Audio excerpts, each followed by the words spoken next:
Amoebic മസ്തിഷ്ക ജ്വരം അത് ആശങ്കയേറുകയാണ് നമ്മുടെ സംസ്ഥാനത്ത്. തിരുവനന്തപുരം ആക്കുളത്തെ സ്വിമ്മിംഗ് പൂളിൽ കുളിച്ചവരെ കൂടി നിരീക്ഷിക്കുന്നുണ്ട്. പ്രദേശത്ത് ഈ പരിശോധന കർശനമാക്കാനും തീരുമാനമുണ്ട്. അതോടൊപ്പം തന്നെ കോഴിക്കോട് മെഡിക്കൽ കോളേജിൽ ഗുരുതരാവസ്ഥയിൽ ചികിത്സയിലുണ്ടായിരുന്ന കാസർഗോഡ് സ്വദേശിയെ വാർഡിലേക്ക് മാറ്റിയിട്ടുണ്ട് എന്നുള്ളൊരു ആശ്വാസകരമായ വാർത്ത കൂടിയുണ്ട്. ആരോഗ്യനിലയിൽ അത്രത്തോളം പുരോഗതിയുണ്ട്.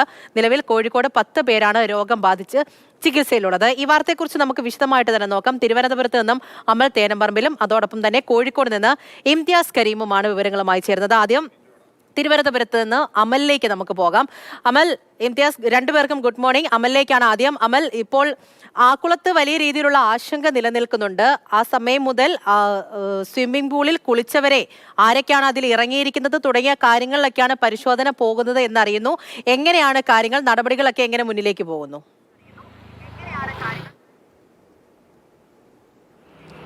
പൂജ, കഴിഞ്ഞ ഒരു വർഷക്കാലമായി തിരുവനന്തപുരം, കൊല്ലം, പത്തനംതിട്ട ജില്ലകളിലൊന്നും അങ്ങനെ അമീബിക് മസ്തിഷ്ക ജ്വരത്തിൻ്റെ പ്രശ്നങ്ങൾ കാര്യമായി ഉണ്ടായിരുന്നില്ല. നെയ്യാറ്റിൻകരയിലാണ് കഴിഞ്ഞ വർഷം ഏറ്റവും ഒടുവിലായി ഒരു മരണം റിപ്പോർട്ട് ചെയ്തത്. അതൊരു കുളത്തിൽ കുളിച്ച ആളുകൾക്കായിരുന്നു. 9 പേർക്ക് അന്ന് ഈ രോഗബാധ റിപ്പോർട്ട് ചെയ്തു. പക്ഷേ മറ്റാർക്കും ഗുരുതരമായിരുന്നില്ല അവസ്ഥ. പക്ഷേ കഴിഞ്ഞ ദിവസം തിരുവനന്തപുരം ആക്കുളം ടൂറിസ്റ്റ് വില്ലേജിലെ സ്വിമ്മിംഗ് പൂളുണ്ട്. നമ്മൾ നിൽക്കുന്നത് ഇപ്പോൾ അവിടെയാണ്. എയർഫോഴ്സ് മ്യൂസിയത്തിൻ്റെ താഴെയായുള്ള ഒരു സ്വിമ്മിംഗ് പൂളാണ്. ആ സ്വിമ്മിംഗ് പൂൾ നമുക്ക് ദൃശ്യത്തിൽ കാണാൻ കഴിയുന്നുണ്ട്. കാര്യമായ പ്രശ്നങ്ങളൊന്നുമില്ലാത്ത നല്ല തെളിഞ്ഞ വെള്ളമാണ്. അപ്പോൾ ആ വെള്ളത്തിൽ നിരവധി ആളുകൾ വന്ന് നീന്തി പോകുന്ന ഒരു വെള്ളം ആണ്. അവിടെ ആരൊക്കെ കുളിച്ചിട്ടുണ്ട് ആ ദിവസങ്ങളിൽ എന്നുള്ളത് ഇപ്പോൾ പരിശോധിക്കുകയാണ്. കഴിഞ്ഞ 16-ാം തീയതിയാണ് 17-കാരനായ ഒരാളും അതോടൊപ്പം തന്നെ ഒപ്പം 3 പേരും ഇവിടെ വന്ന് കുളിച്ച് മടങ്ങുന്നത്. അപ്പോൾ ആ ഘട്ടത്തിലാണ് രോഗബാധ ഉണ്ടായത് എന്നുള്ള കാര്യത്തിൽ ഇപ്പോൾ സ്ഥിരീകരണം ഉണ്ടായിട്ടുണ്ട്. ഇന്നലെ ഈ സ്വിമ്മിംഗ് പൂൾ പൂട്ടുകയും ഇവിടെ നിന്നും വെള്ളത്തിൻ്റെ സാമ്പിൾ ശേഖരിച്ച് പോവുകയും ചെയ്തിട്ടുണ്ട്. അപ്പോൾ ഈ കുളത്തിൽ നിന്ന് തന്നെയാണ്, ഈ സ്വിമ്മിംഗ് പൂളിൽ നിന്ന് തന്നെയാണ്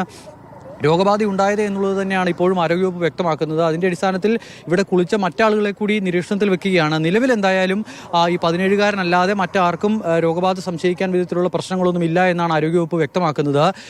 9 പേർക്ക് ചില സംശയങ്ങളൊക്കെ, രോഗബാധയാണോ എന്ന് ചില സംശയങ്ങളൊക്കെ ഉണ്ടായിരുന്നു എന്നുള്ള തരത്തിൽ ചില വാർത്തകളും ചില വിവരങ്ങളും ഒക്കെ ഉണ്ടായിരുന്നു. പക്ഷേ ആരുടെയും നില കാര്യമായ പ്രശ്നങ്ങളില്ലാതെ ഇപ്പോൾ പോവുകയാണ്. ഈ 17-കാരനാണ് എങ്കിൽ കൂടി വാർഡിലേക്ക് ഇപ്പോൾ മാറ്റാൻ കഴിഞ്ഞിട്ടുണ്ട്. എന്തുകൊണ്ട് ഇങ്ങനെ വീണ്ടും ഒരു വർഷത്തിന് ശേഷം വീണ്ടും ഇങ്ങനെ അണുബാധ ഉണ്ടാകുന്നു എന്നുള്ള കാര്യത്തിൽ കൂടുതൽ പരിശോധനകൾ വേണമെന്നുള്ളതാണ്. പ്രത്യേകിച്ചും ഈ ആദ്യഘട്ടത്തിൽ ഉണ്ടായിരുന്നതുപോലെ വെള്ളത്തിനടിയിലുള്ള ബാക്ടീരിയ മാത്രമല്ല പ്രശ്നം ഉണ്ടാക്കുന്നത് എന്നുള്ള ഒരു വിവരം കൂടി പുറത്തു വരുമ്പോൾ ആളുകളെ സംബന്ധിച്ചിടത്തോളം അത് വലിയൊരു ആശങ്കയായി മാറുന്നുണ്ട്.